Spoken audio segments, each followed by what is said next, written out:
I was just stared down by a passenger, and I lost control. I took off my heels, shoes I had not changed in 3 days. I pushed the heel into her coffee and stirred it again and again. Then I acted like nothing happened and served the cup to her. The next second, she flipped the cup over. The hot coffee spilled. My skin burned instantly. I did not dare say a word back because she was not an ordinary passenger. She was a princess. To keep her calm, I brought her another cup of coffee. Her eyes shifted. They landed on the ring on my hand because on her finger, she wore the exact same one. She ordered me to take it off. Her stare was cold like a blade. She said a low-born girl did not deserve the same jewelry. After she finished speaking, she dropped the ring on the floor and crushed it under her foot. In that moment, my dignity was completely destroyed. A seed of revenge started growing fast inside me.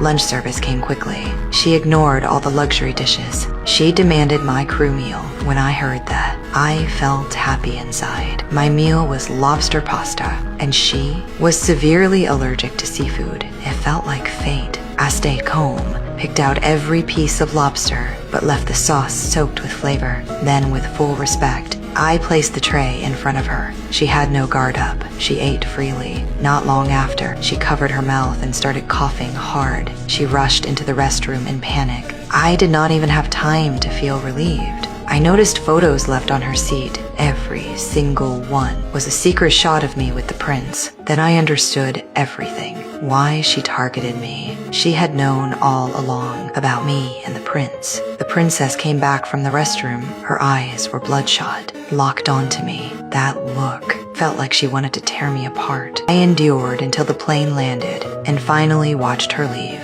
The next day at work, the news broke. The princess died from a severe allergic reaction. Rescue efforts failed. My scalp went numb. What terrified me more was her final order. I had to escort her body alone back to Bangkok. A royal command. Someone like me had no right to refuse. I stared at the body wrapped in white cloth. A sense of dread rushed through me. On the entire plane, I was alone in the cabin, facing that cold body. After reaching cruising altitude, the plane hit heavy turbulence. The violent shaking made the body slide off the seat.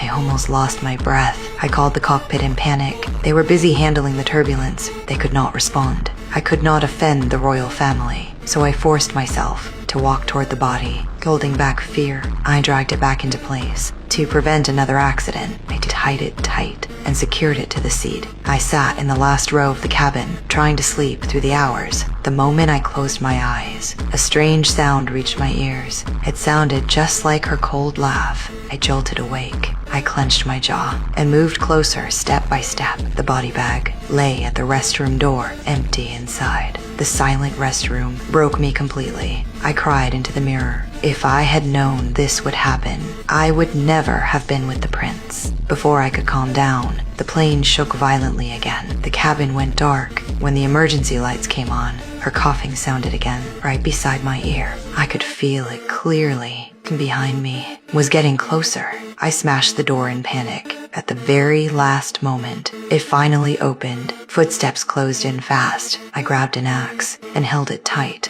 I ran to the cockpit for help.